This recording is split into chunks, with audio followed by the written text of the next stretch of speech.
Ils arrivent à l'heure où l'on ne marche pas encore sur la serviette du voisin. Lorsqu'Éric et Angela Desmet vont à la plage, il leur faut de la place. On va chercher le restant du matériel. Beaucoup de place. Ah oui, c'est les plombs, c'est les palmes. Il y a souvent une combinaison pour rester longtemps dans l'eau justement, parce qu'on a vite froid, mine de rien. À l'équipement de plongée se rajoute un appareil photo et 2 caméras. Le couple rapporte toujours des images de ces balades sous l'eau. Ce matin-là, ils ont comme une envie de jeunes poulpes. Ils sont souvent très curieux, ils ont des postures assez particulières. C'est des ados. Et si on a la chance d'en voir ce matin, on les filmera. Si on pose une caméra dans le fond, le poulpe vient dessus. C'est que le poulpe est cabot, a joué devant et avec la caméra, comme lors de ce face-à-face filmé l'an dernier par 8 mètres de profondeur dans les eaux canoises.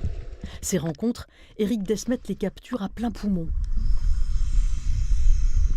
Il plonge sans bouteille. L'approche en apnée se fait sans bulle. Plus discrète, plus douce, elle effraie moins les poissons.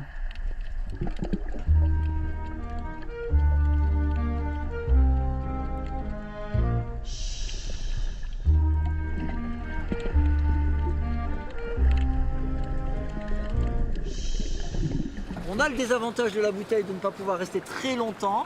Et on a l'avantage de l'apnée de pouvoir faire des grandes distances et s'approcher vraiment tranquillement, d'être libre de nos mouvements également. Sous l'eau, le couple se partage les tâches. Ce jour-là, c'est elle qui part en repérage et aperçoit en premier des étoiles peignes. C'est trop chouille. Le papa, la maman et le bébé étoile.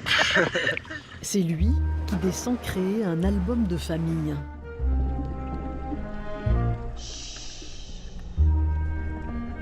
C'est vraiment une grosse bête, l'étoile peigne avec des épines partout. Il y a des épines partout, elle est grande comme ça.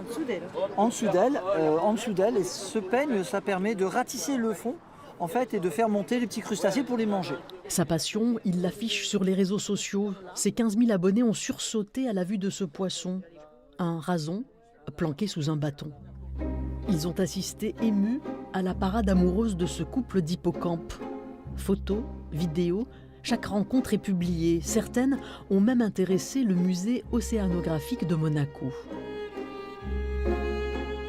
Ça permet de pouvoir partager avec les gens qui n'ont pas l'occasion d'aller dans l'eau. C'est une chance quand même de pouvoir descendre 5 jours par semaine dans l'eau, voir des poissons, voir des choses atypiques, partir en bateau, faire des petits reportages. Donc voilà, c'est pour faire profiter les autres personnes, faire rêver peut-être aussi. Elle rêve de croiser un requin-tigre. Lui, un requin-baleine lors d'une plongée lointaine, pourquoi pas dans le Pacifique. D'ici là, ils continueront d'enchaîner les rencontres médusantes, urticantes ou décoiffantes.